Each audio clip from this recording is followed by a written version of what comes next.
Welcome to my educational channel విద్యా ఉద్యోగ సమాచారానికి స్వాగతం. మీరు టీఎస్పీఎస్సీ, డిఎస్సి లాంటి పోటీ పరీక్షలకు ప్రిపేర్ అయితే ఈ ఛానల్ని తప్పకుండా సబ్స్క్రైబ్ చేసుకోండి. ఇంపార్టెంట్ కరెంట్ అఫైర్స్తో పాటు దానికి సంబంధించిన జనరల్ స్టడీస్ను కూడా అప్లోడ్ చేయడం జరుగుతుంది.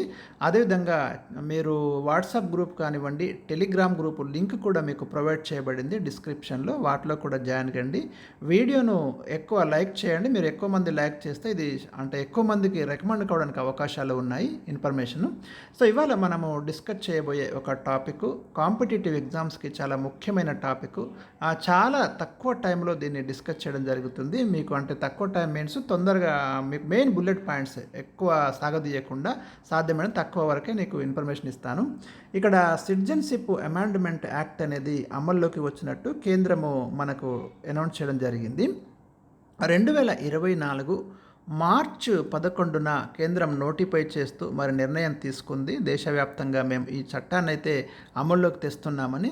సో వెరీ వెరీ ఇంపార్టెంట్ అండి. డేట్ అయితే గుర్తుపెట్టుకోండి మీరు, 11th March 2024. రైట్, ఒకసారి దీన్ని డిస్కస్ చేద్దాము. ఇది ఎవరికి వర్తిస్తుందంటే ప్రధానంగా మీకు పాకిస్తాన్, బంగ్లాదేశ్, ఆఫ్ఘనిస్తాన్ ఈ 3 దేశాల నుంచి ఎవరైతే ముస్లిమేతరులు ముస్లింలు కాకుండా మిగిలిన 6 మతాలు ఏవైతే హిందువులు కానివ్వండి, బౌద్ధులు కానివ్వండి, జైనులు కానివ్వండి, సిక్కులు, పార్షి, జైనులు ఈ 6 మతాలకు సంబంధించినటువంటి శరణార్థులు అక్కడ జరిగే మతహింస కారణంగా ఇండియాకి కనుక వస్తే వారికి ఎలాంటి డాక్యుమెంట్స్ లేకున్నా కూడా మేము పౌరసత్వం ఇస్తామని భారత ప్రభుత్వం అయితే 2019లో ఈ సిటిజన్షిప్ అమెండ్మెంట్ యాక్ట్ను తీసుకురావడం జరిగింది. కానీ దాని ఇంప్లిమెంటేషన్ మాత్రం 2024 మార్చి నుంచి జరుగుతుందని మీరు గమనించండి. ఒకసారి చూద్దాం. దీంట్లో పాకిస్తాన్, బంగ్లాదేశ్, ఆఫ్ఘనిస్తాన్ కాందీషీకులకు ఇది వర్తిస్తుంది. ఇది మెయిన్ పాయింట్, ఇక్కడ ప్రధానమైన పాయింట్లు చూడండి.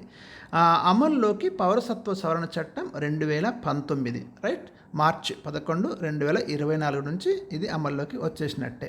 ఎన్నికల ముంగిట కేంద్రం కీలక నోటిఫికేషన్. సార్ ఇదేం మనకు ప్రశ్న రాదు కానీ డేట్, ఇక్కడ ఈ డేట్ ఇంపార్టెంట్, ఈ కంట్రీస్ ఇంపార్టెంట్. ఇంకా ఏమైనా ఉన్నాయో చూద్దాం. ఇక్కడ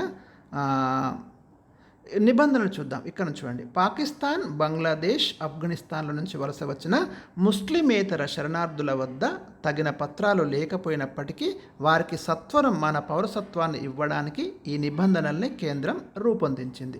అయితే వీరు 2014 డిసెంబర్ 31 కంటే ముందు ఈ 3 దేశాల నుంచి మన దేశానికి వచ్చిన హిందువులు, క్రైస్తవులు, సిక్కులు, జైనులు, బౌద్ధులు, పార్షీలకు ఇవి వర్తిస్తాయి. ఎవరికి వర్తిస్తాయి? ఏ దేశం వాళ్ళకి, ఏ మతాల వాళ్ళకి, ఎప్పటిలోపు వాళ్ళు ఇక్కడికి వచ్చి ఉండాలి. ఇది గుర్తుంచుకోండి.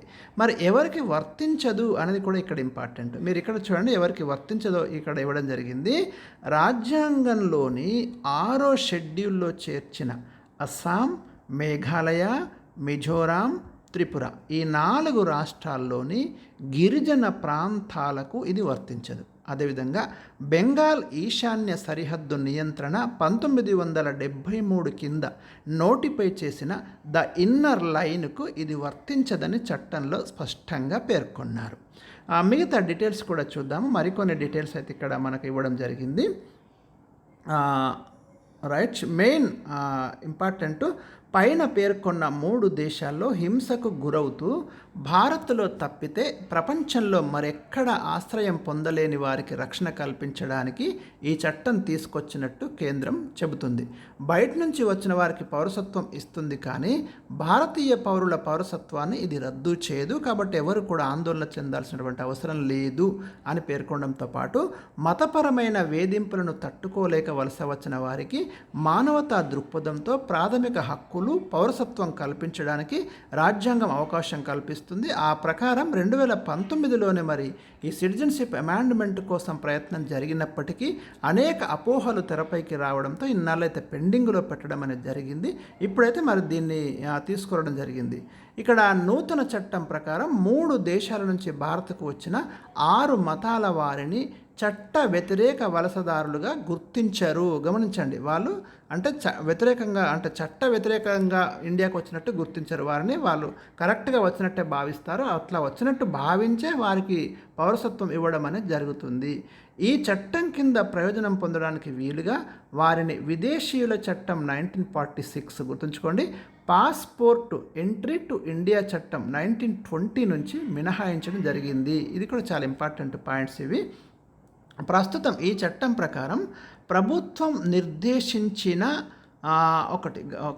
నిర్దేశించిన అర్హతల పరిధిలోకి వచ్చేవారు రిజిస్ట్రేషన్ ద్వారా కానీ, న్యాచురలైజేషన్ ద్వారా కానీ భారతీయ పౌరసత్వం కోసం దరఖాస్తు చేసుకోవచ్చు. ఇక్కడ 2 పాయింట్స్ అయితే మెన్షన్ చేయడం జరుగుతుంది. వీరు రిజిస్ట్రేషన్ ద్వారా కానీ లేదా సహజ సిద్ధంగా కానీ ఇండియన్ సిటిజన్షిప్ కోసం అయితే అప్లై చేసుకోవచ్చు. ఈ పౌరసత్వ ప్రక్రియ అంతా కూడా ఆన్లైన్లోనే జరుగుతుంది. దరఖాస్తుదారుల నుంచి ఎలాంటి డాక్యుమెంట్స్ అడగరు. పౌరసత్వం మంజూరుకు 30 జిల్లాల కలెక్టర్లకు, 9 రాష్ట్రాల హోంశాఖ కార్యదర్శులకు ఇదివరకే అధికారాలు ఇచ్చారు. అస్సాం, పశ్చిమ బెంగాల్లో సున్నిత రాజకీయ పరిస్థితుల దృష్ట్యా అక్కడ మాత్రం ఏ జిల్లా అధికారులకు ఇలాంటి అధికారం అయితే ఇవ్వలేదు. ఇక సిటిజన్షిప్ అమెండ్మెంట్ యాక్ట్ కింద భారత పౌరసత్వాన్ని కోరుతూ వచ్చే దరఖాస్తులపై నిర్ణయం తీసుకునే సాధికార కమిటీకి జనాభా లెక్కల డైరెక్టర్ నేతృత్వం వహిస్తారు అని స్పష్టం చేయడం అయితే జరిగింది. వెరీ ఇంపార్టెంట్ అండి. అండ్ నెక్స్ట్ వన్, సాధారణ పరిస్థితులలో పౌరసత్వం పొందాలంటే దరఖాస్తు చేసుకోవడానికి ముందు కనీసం 11 ఏళ్ల పాటు భారత్లో నివసించాలి. ఇది నార్మల్ కండిషన్స్ అయితే. లేదంటే కేంద్ర ప్రభుత్వ సర్వీసులలో పనిచేయాలి.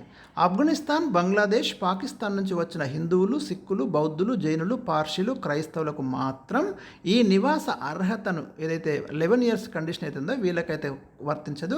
5 ఏళ్ల కాలానికి కుదించింది ఇక్కడ 5 ఇయర్స్. ఒకసారి వీరికి పౌరసత్వం దక్కితే వారు భారత్లో ప్రవేశించిన నాటి నుంచి భారతీయ పౌరులుగానే గుర్తిస్తారు. వారిపై అక్రమ వలస కేసులన్నింటినీ కూడా మూసేస్తారు. చట్టం పరిధిలో ఇక్కడ కేవలం ముస్లిమేతరులనే ప్రస్తావించడంపై గతంలో దేశవ్యాప్తంగా పెద్ద ఎత్తున నిరసనలు అయితే వెల్లువెత్తాయి.